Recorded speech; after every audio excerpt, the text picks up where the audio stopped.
En la Sierra del Perú existe un lugar que, adornado por la historia, la arqueología y los paisajes naturales, es iluminado por la luz de su fe, convirtiéndose así en una de las joyas más hermosas para toda la humanidad.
Cusco es famoso por ser la capital del Imperio Inca.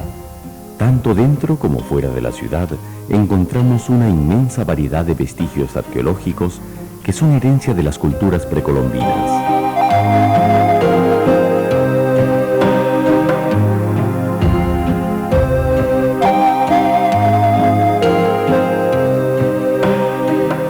Pero Cusco no es solo una ciudad arqueológica, no es solo ruinas, es también su gente, sus costumbres y su fe.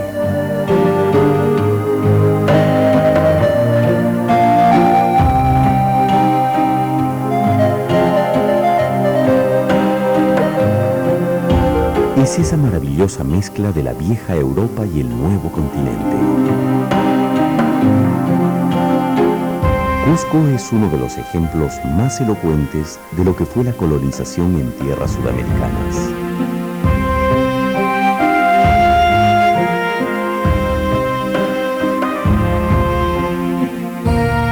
Un mestizaje profundo que no anuló ninguna de sus raíces, sino que, recogiendo lo andino y lo hispano, da origen a particulares formas de cultura, de vivencia cotidiana y de fe.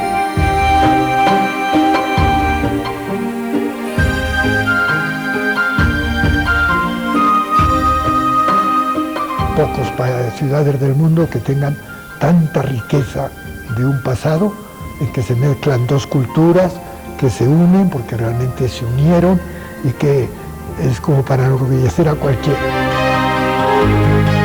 Aunque aún es incierto, se cree que los primeros pobladores de la región habrían llegado 5000 años antes de Cristo, porque los cerámicos más antiguos encontrados en la zona datan de aquella época. Hay quienes creen en el mítico relato que narra que los primeros en asentarse en tierras cusqueñas fueron Manco Cápac y Mama Ocllo, quienes fundarían Cusco por mandato del dios Sol.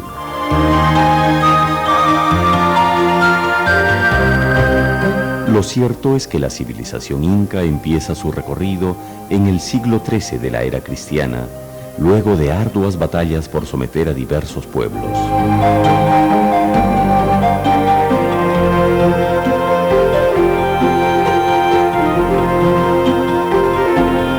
La llegada de los españoles en el siglo XVI produjo la caída del imperio incaico y se dio así origen a nuevas formas de organización y de vida.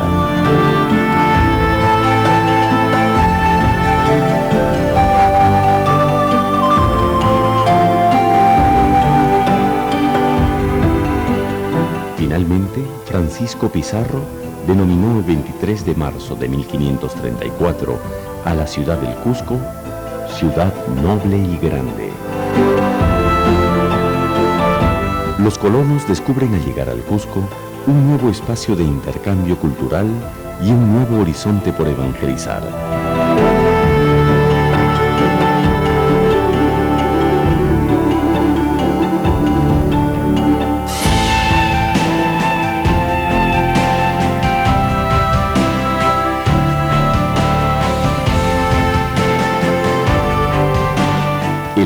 impulso de la evangelización estuvo íntimamente relacionado con la difusión del arte religioso. Tanto la pintura como la escultura originaban una gran fascinación en los indígenas. Por ello, el arte se convirtió en un extraordinario soporte para las explicaciones didácticas de las doctrinas que al principio hallaban serias dificultades para traducir a lenguas nativas los conceptos teológicos y de catequesis que tenían una raíz latina. El arte religioso lo usaron los primeros evangelizadores como una especie de ayudas audiovisuales para la catequesis. Por eso los cuadros tienen toda una historia, tienen toda una serie de símbolos que los catequistas iban explicando a los naturales del país con los cuadros, enseñando los cuadros. En aquella época no había la computadora ni el PowerPoint, por eso son las ayudas audiovisuales de la época.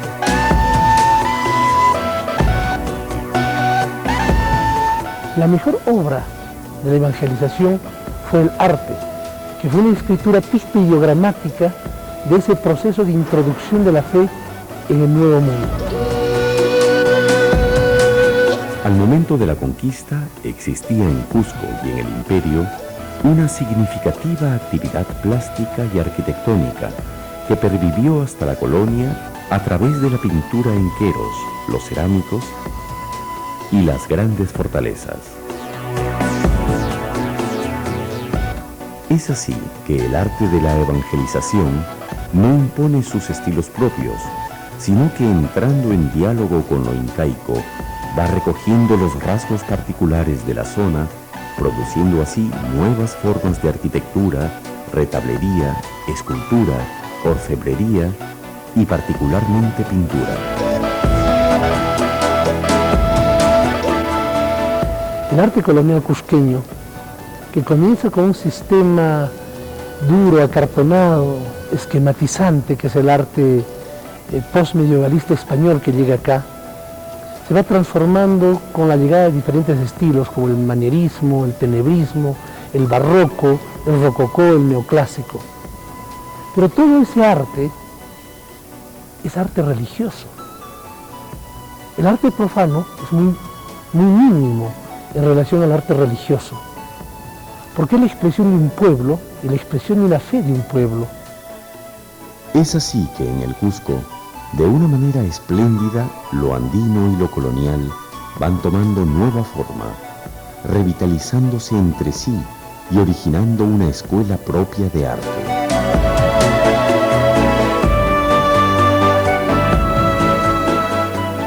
Somos un pueblo mestizo y el cristianismo, la iglesia, pues tiene que ir cogiendo la cultura donde está para cristianizarla.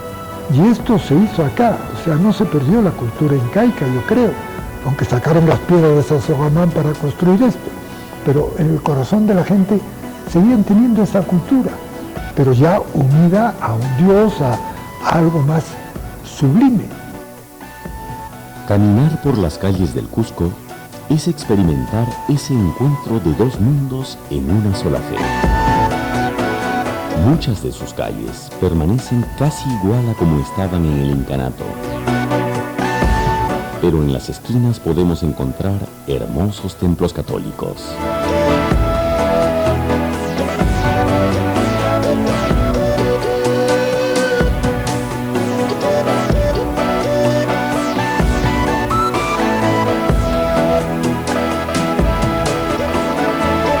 Entre los templos más conocidos tenemos al de la Merced. Este templo se construyó en el siglo XVI, pero fue totalmente destruido por el terremoto que azotó Cusco en el año 1650. En el año 1651, los maestros Martín de Torres y Sebastián Martínez comenzaron la reconstrucción de este templo, quienes transformaron la antigua traza renacentista en una composición tipo retablo, que expresa la transición hacia el típico barroco cusqueño. La arquitectura de la Merced es única. Su fachada es contraria a la de otros templos en que la portada queda al centro de las torres. Además, las proporciones de sus elementos y la interpretación de sus motivos acentúan el carácter intensamente mestizo de este templo.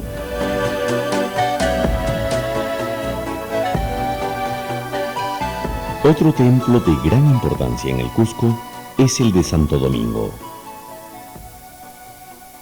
Dado el protagonismo de la Orden de los Dominicos en la conquista del Perú, para la edificación de la iglesia y el convento de la Orden, los españoles no pudieron elegir mejor lugar que el monumento más importante del Tahuantinsuyo.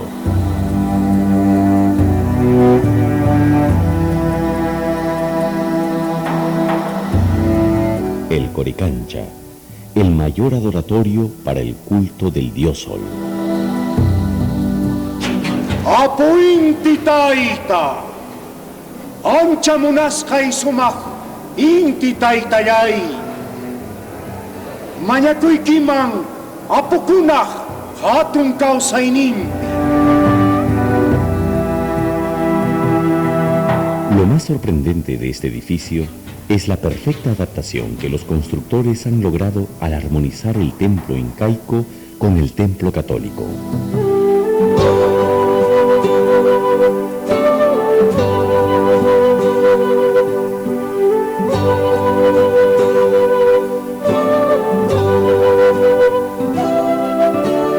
Esto se comprueba claramente en la manera como surge la bóveda aprovechando la curvatura del muro prehispánico. En este templo, la solidez de los muros de piedra se combinan siendo testimonio de la armonía que produjo este mestizaje artístico.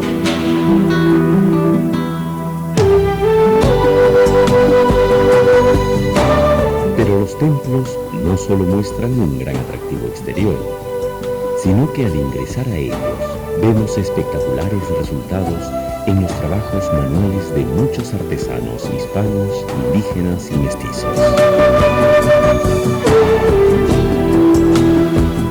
Los trabajos de tallado y escultura son realmente impresionantes. Los primeros datos que se tienen sobre una escultura cristiana en el Cusco son del año 1569. En ese año se hizo un inventario de la catedral, en donde se señalaba la presencia de la imagen de Nuestra Señora de la Concepción. Esta imagen la encontramos actualmente en el convento de Santo Domingo.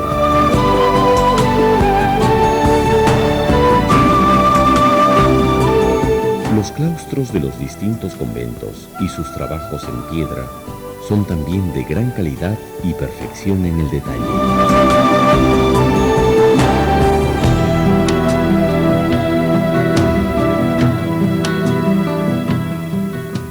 Los elementos decorativos de los claustros se popularizaron no solo por su trabajo en piedra, sino también por el de las tallas en madera.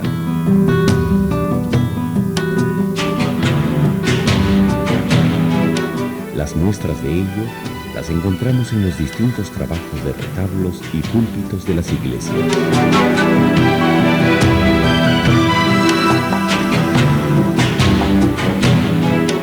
Los retablos cusqueños empiezan a dejar de lado el relieve para tener un estilo totalmente arquitectónico.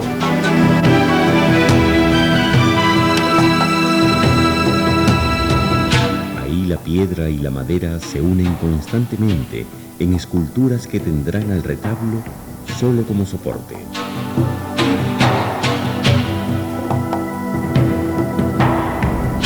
Los púlpitos, de inmenso valor artístico, nos muestran hasta dónde la creatividad y la destreza pueden llegar en unión con la cultura y la fe. Tanto en los púlpitos como en los distintos retablos vemos el sello de una escuela barroca.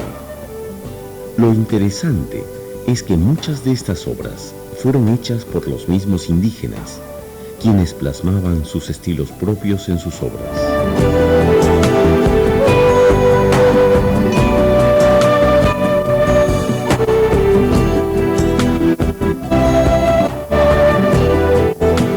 Otro templo de gran importancia en el Cusco es el de la Compañía de Jesús.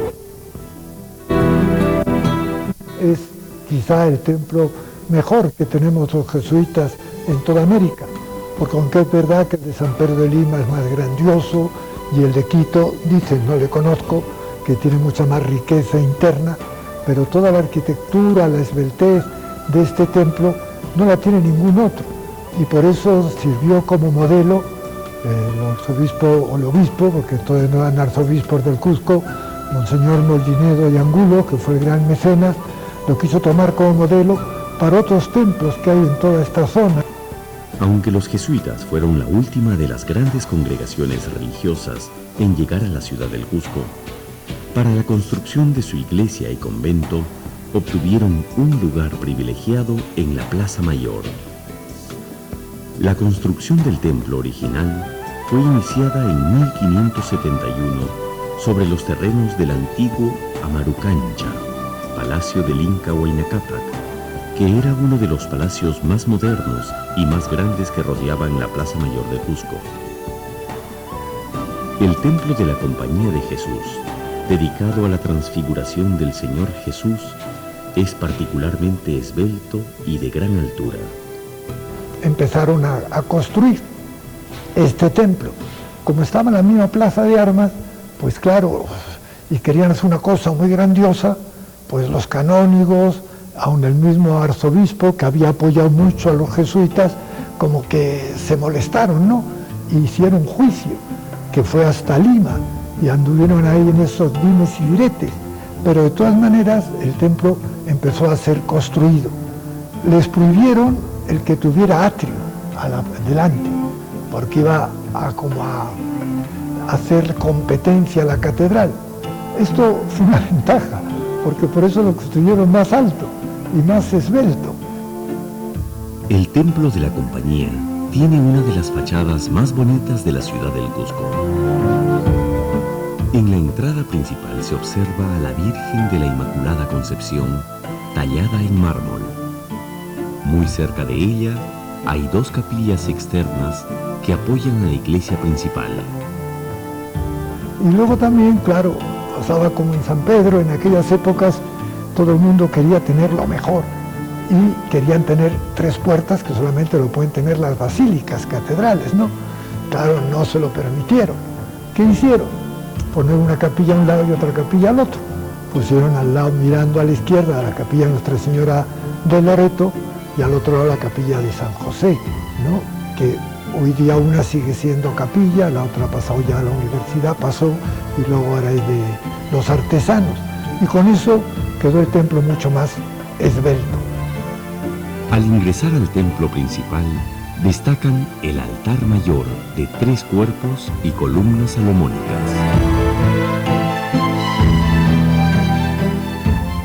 El púlpito de madera y numerosos retablos barrocos, platerescos y churriguerescos.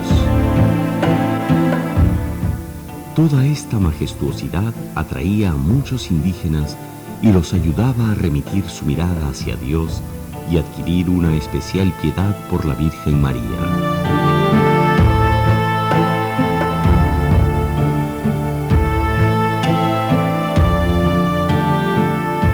El retablo es maravilloso, uno se queda aquí siempre como extasiado viendo tanta maravilla. Ellos buscaban, como siempre, atraer a la gente, atraer.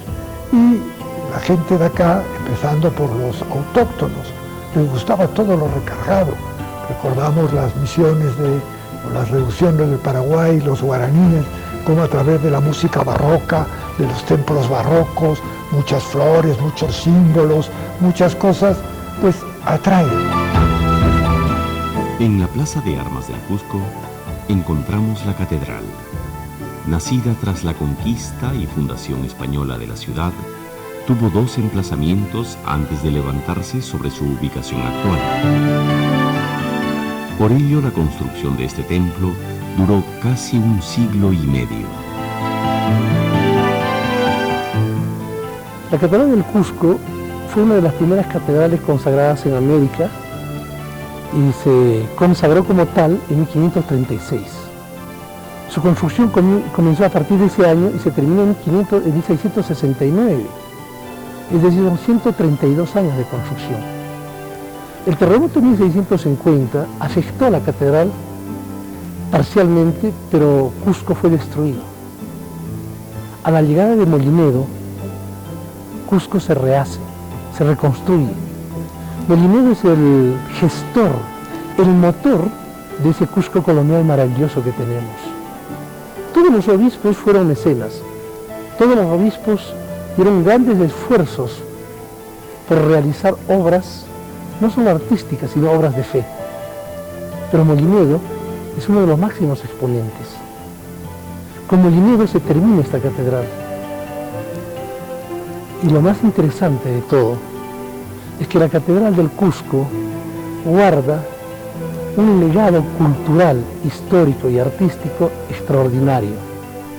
Debido al periodo crucial en que fue construida, la catedral cusqueña hereda la hibridez gótico-renacentista de las grandes catedrales españolas del siglo XVI, sumando a ella la irrupción del estilo barroco, patente en su gran portada retablo y en sus monumentales torres. A los lados la acompañan dos capillas auxiliares, la de El Triunfo y Jesús, María y José.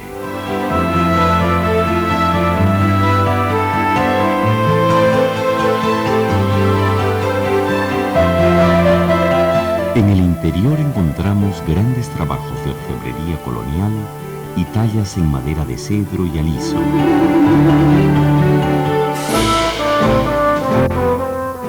Así como una valiosa colección de lienzos de la escuela cusqueña.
Es único en su género por la riqueza y el valor que posee, pero también muestra un gran valor por la fe de un obispo que en su labor de mecenas quiso que un pueblo se acercara a su Creador.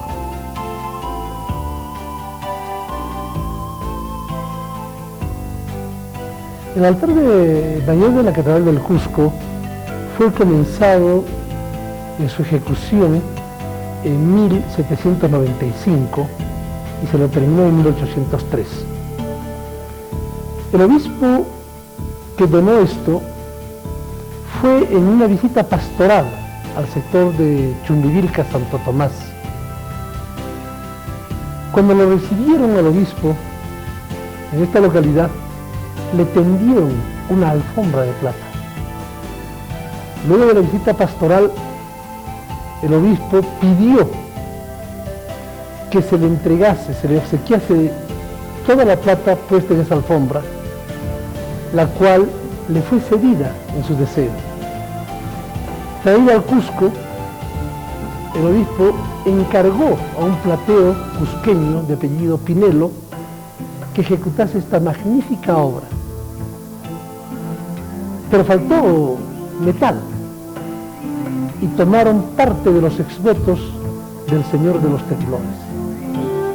La plata es cusqueña, no es de Potosí, es plata cusqueña netamente.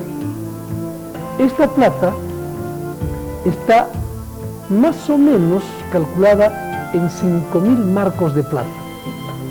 El marco no es una moneda, el marco es una medida de peso colonial, lo que transformado hace aproximadamente 1.250 kilos de plata. El estilo es neoclásico, purista, es un neoclásico cultista, muy lineal. El valor que tiene este altar es exactamente la linealidad de su forma, que en la iconografía cristiana representa la linealidad de lanzar el objeto hacia el cielo, es decir, elevar la plegaria del hombre hacia la divinidad. Ese es el sentido iconográfico de este hermoso altar. Todas estas obras de arte convierten a la Catedral de Cusco en un valioso lugar de cultura y arte, pero sobre todo en un espacio de fe, reflejo de lo que interiormente vive el pueblo cusqueño. Entonces esa fe se transmite, ese conocimiento se transmite. Y la Catedral del Cusco es exactamente el centro eje dentro del mundo indígena de la recreación de un mundo nuevo, una sociedad de justicia. Es el Cosco, Cosconi, Coscochani, la piedra central del centro del universo, donde nacerá la fe y la justicia nuevamente. Esa es la Catedral del Cusco. La catedral tiene obras extraordinarias, pero su obra más grande es la fe de un pueblo. Cuando hablamos del arte cusqueño, no podemos dejar de mencionar de manera especial a la pintura, la cual definió un carácter mestizo, una simbiosis hispano-indígena, cuya expresión mayor se manifestó en la vasta corriente plástica que tradicionalmente se ha calificado como Escuela Cusqueña de Pintura.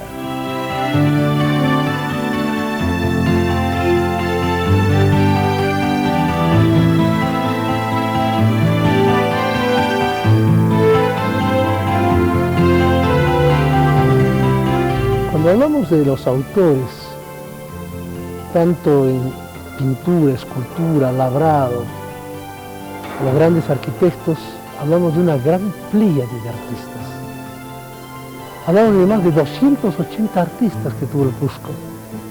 El arte cusqueño no es un arte vulgar, es un arte educado, vamos a decir en esa forma, porque es un arte donde casi todas las obras de arte circulan o se circunscriben a estilos, técnicas y escuelas. Lo particular de esta escuela es la gran presencia de artistas indígenas que lograron captar con gran fineza los elementos más esenciales de la fe.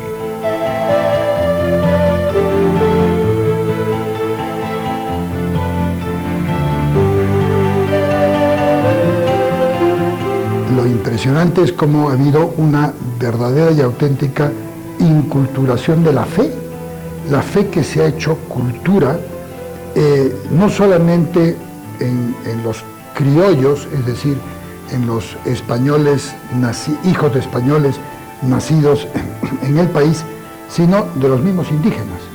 Los mejores cuadros son de pintores nativos, y eso es lo impresionante, cómo ellos supieron captar la esencia de la fe. Y lo que más impresiona a nuestros visitantes es los motivos de estos cuadros, los motivos de estas pinturas, que son realmente muy tiernos, se ve que era gente muy piadosa, que hacía oración y plasmaba todo lo que ellos sentían y cómo vivían su fe, lo plasmaban en el arte. Por eso yo pienso que es una de las mejores muestras de inculturación de la fe. El Concilio de Trento, contrariamente a lo expresado por los herejes iconoclastas, impulsa el uso de imágenes como medio para enseñar las historias de los misterios de nuestra redención. Motivados por ello, muchos artistas cusqueños empiezan a sondear en momentos muy tiernos de la vida del Señor Jesús y la Virgen María. asombro de nuestros visitantes que no se imaginaban ver las escenas que ven. Por ejemplo, una escena muy frecuente es la Virgen de la Leche. La Virgen dando de mamar al niño, que es en nuestro país es algo muy natural, y entonces eso a los turistas les encanta, de verdad, se quedan asombrados porque no se imaginaban que pudiera haber una escena de este tipo en la pintura religiosa, porque es con un gran sentido de religión, religioso y de piedad. Uno de los tesoros pictóricos más valiosos es el de la serie del Zodíaco, del pintor Diego Quispetito. Esta serie de 9 lienzos tiene una excepcional importancia, en especial por 3 aspectos: el prestigio de su autor, la alta calidad plástica de cada uno de los lienzos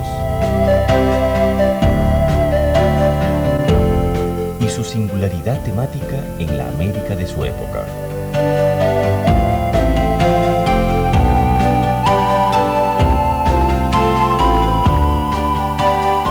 Es una influencia clara de la pintura flamenca.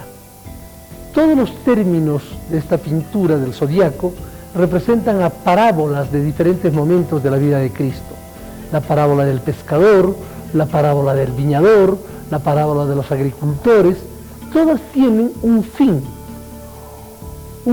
completamente preciso, el de la evangelización, pero también el hacer conocer la vida de Cristo. La influencia de la Escuela Cusqueña de Pintura se expandió más allá de sus fronteras, encontrando en el tema mariano uno de sus puntos principales de difusión.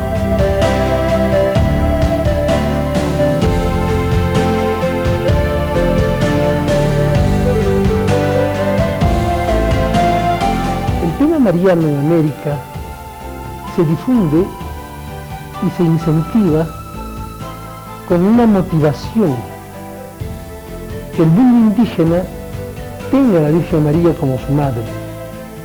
Pero el hecho se debe a que en el mundo precedente, en la sociedad precedente a la llegada europea a América, la tierra era la Pachamama, era la madre tierra que sustentaba al hombre.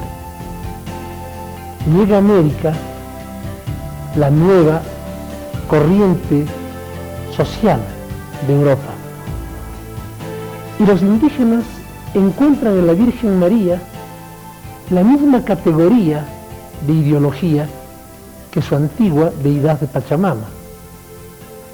Entonces, al simbiotizar ambos elementos, el tema mariano se convierte en uno de los grandes temas de tratamiento en América. Y son 3 los puntos en América donde el tema mariano va a ser tan tratado: el estilo cusqueño, el estilo quiteño y el estilo del Alto Perú, actualmente Bolivia. La Virgen cusqueña es una virgen de rostro ovalado, generalmente con rostro muy europeizante, además con un implante muy básico en la influencia rafaelesca del rostro, del cabello, de los ojos, de las manos. Una gran influencia de un periodo renacental, que aquí va a tomar una mayor influencia con las características del manierismo.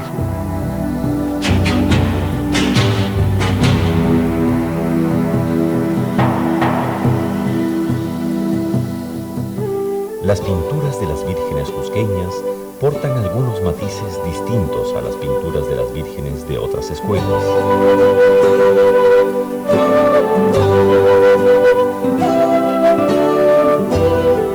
La Virgen quiteña es una virgen de rostro más redondo, menos ovalado, pero con los ojos más rasgados, los párpados caídos, o es decir, agachados. Eso va a demostrar a una virgen en un estado mucho más de recogimiento, mientras la Virgen cusqueña es una virgen en donde el hecho es un desafío que hace a una naturaleza de imposición. La Virgen María, en la pintura cusqueña, representa lo que luego va a representarse en Bolivia, a la tierra y a la montaña. Y en Quito va a representar a la madre, pero a la madre que acoge al hijo, mientras acá es la madre que da de comer al hijo. Un estilo muy particular dentro de la pintura mariana de la escuela cusqueña es el de las vírgenes triangulares. Esta técnica se difundió en América porque ayudó mucho a la evangelización. Los indígenas veían en la forma triangular la representación de la montaña, que era muy relacionada con la antigua deidad de la tierra o Pachamama. La triangulación, esa forma piramidal de las vírgenes triangulares, es una introducción de la técnica flamenca, pero se va a difundir en América a partir de la técnica cusqueña. Pero la escuela cusqueña no es una escuela que pertenece solo al pasado. En la actualidad encuentra en una serie de artistas elementos que la renuevan, pero que en fidelidad a los rasgos particulares de la escuela cusqueña siguen mostrando una vivencia profunda de la fe. Además, nuestros artistas, la escuela cusqueña de pintura sigue siendo actual, y no hay más que ver las reproducciones o los cuadros actuales, digamos así, ya con técnicas ya más modernas, no solamente copistas, sino también nuevas técnicas, y se ve que hay muchísimo arte. En sí, cuando se hace una pintura de la escuela cusqueña, que son motivos religiosos, ya se habla del aspecto espiritual, de aspectos muy profundos, de aspectos que de alguna manera saca de casilla, de la realidad económica, social en la que se vive, uno se transporta a otro estado, a lo espiritual, que es algo más bonito, ¿no? Que si todos practicaríamos, probablemente allí el mundo sería mucho mejor, ¿no? Ya donde no se involucra con lo económico, con violencias, cosas de ese tipo. Y por supuesto que este tipo de pintura tiene ese sentido, ¿no? De espiritualidad. Lo que hacemos es dar esa perfección. Por ejemplo, en el manchado adaptamos paisajes cusqueños, podemos hacer o se realizan calles típicas del Cusco, etc. En el decorado, en el brocateado, trabajamos lo que es en el alto relieve, con el brocateado en alto relieve, en cuestión de las flores, encajes que se hagan en alto relieve, que se note el trabajo, ¿no? Entonces son características de la familia y obviamente los colores y las influencias que tenemos, ¿no? Las influencias barrocas que tenemos en los claros oscuros, siempre se tiene un estilo, siempre se tiene esas características principales de lo que es la escuela cusqueña. Este trabajo es en equipo, es en taller. Una obra se desarrolla por todo el grupo de la familia, por todo el grupo se desarrolla. Cada uno tenemos una labor específica y esto es lo que queremos revalorar y dar a conocer lo que es lo que fue nuestros antepasados, los artistas de los siglos atrás, ¿no? Y esto queremos seguir trabajando, seguir difundiendo, seguir produciendo de esta manera una obra. Lo que queremos es esto de revalorar lo que es la pintura de la afamada escuela cusqueña, ¿no? Nuestro objetivo es esto de dar a conocer más al mundo con exposiciones, del espíritu de la escuela cusqueña, ¿no?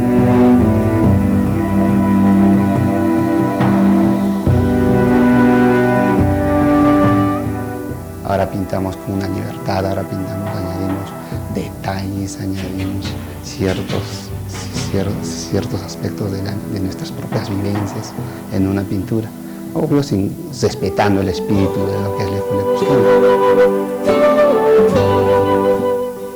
La imagen que más me gusta pintar es la Virgen con el niño, la dulzura que emana, que irradia estos dos seres maravillosos, ¿no? La Virgen con el niño, sobre todo. Lograr, por ejemplo, la expresión de dulzura, la expresión de ternura, de amor, de paz, frente a todo lo que está pasando en el mundo. Pararse delante de un cuadro y decir que te regocije el corazón, la paz interna que necesitamos todos en este mundo. Meternos un poquito de lo que es la vida. Por ejemplo, cuando se hace la pasión de Cristo, por ejemplo, probablemente había que sentir eso, ¿no? Sentir y ver en cada trazo ese dolor, más o menos proyectarte a lo que ha vivido, ¿no? Y a lo que hizo por todos nosotros. Entonces, eso mismo tratar de transmitir. Y básicamente se trata de eso, ¿no? Si tengo que hacer una virgen, si tengo que hacer un niño, tengo que estar bien. Si tengo que hacer una obra de sufrimiento, probablemente meterte un poquito que estar en contacto, tiene que haber una fusión entre lo que uno hace y entre el motivo o el tema que se está desarrollando. Ahora, para prepararnos, por ejemplo, uno se levanta y, ¿no? Si uno se levanta feliz, hace un niño, pues, un niño Jesús muy lindo. Y si uno se levanta medio tristón, qué sé yo, prendes la televisión y se ve una noticia mala, una virgen, que eso es lo que más me encanta pintar, o la imagen de Cristo, ¿no? Que sé que tiene que haber, si hay sufrimiento acá, pues en lo que pinto tiene que haber, que emane esa paz, pues, para esa intranquilidad, ese sufrimiento que está en el otro lado. Además de las hermosas arquitectura, escultura y pintura cusqueña, es sorprendente ver la gran variedad de piedad popular que se plasma en distintas imágenes y fiestas religiosas.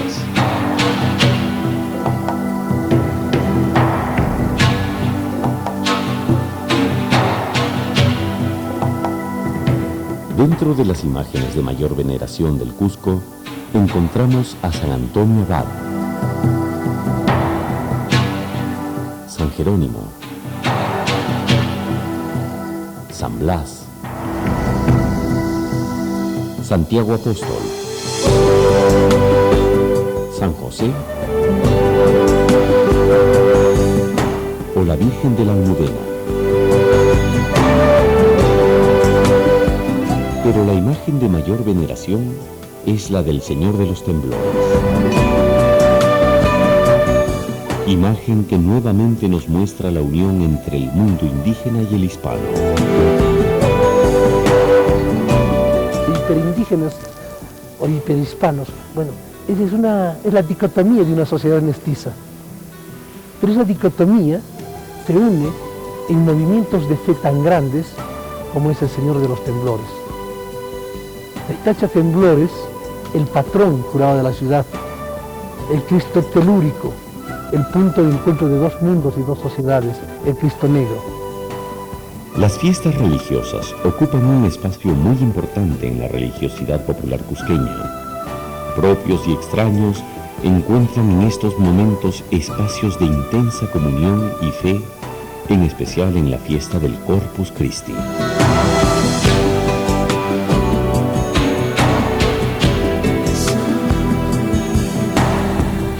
La fiesta del Corpus Christi es una de las fiestas más suntuosas de América y que se continúa realizando en el Cusco. Esta fiesta se inició para algunos en 1550, para otros en 1572 con el quinto virrey del Perú, don Francisco de Toledo.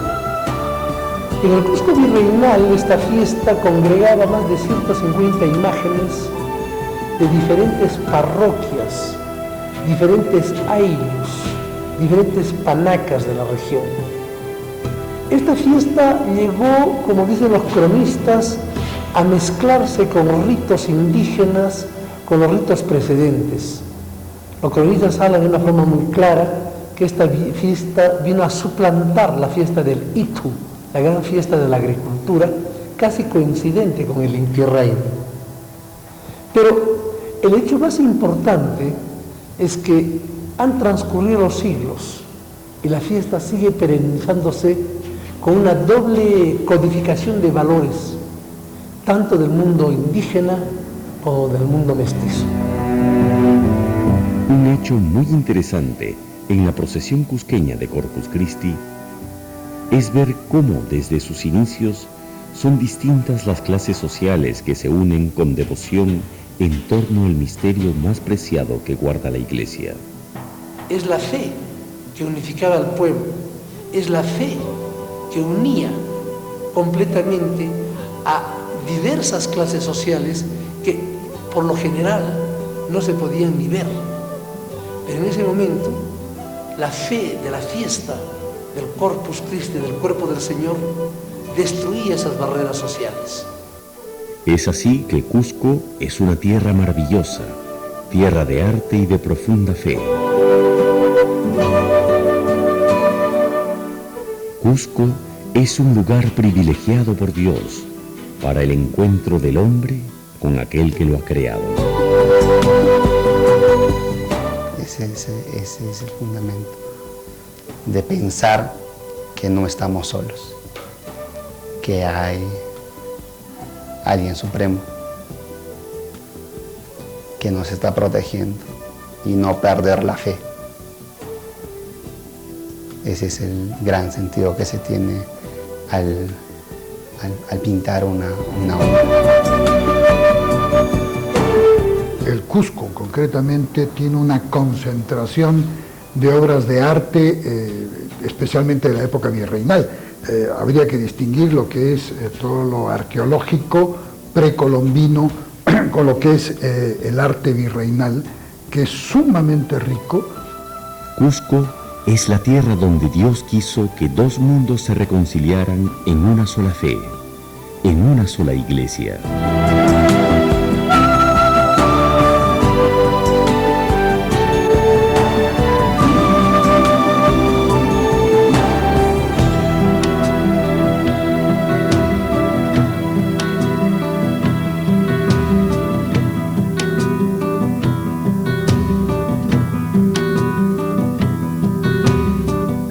Yo diría que cuando visitamos todo este mundo religioso, cristiano, mestizo, si queremos, tenemos que comprender que realmente la Iglesia es aquí muchas cosas que no podemos prescindir, es parte plena de la cultura. Cusco es el mayor ejemplo donde Dios nos muestra la hermosa armonía que hay cuando la cultura y la historia se unen con la fe.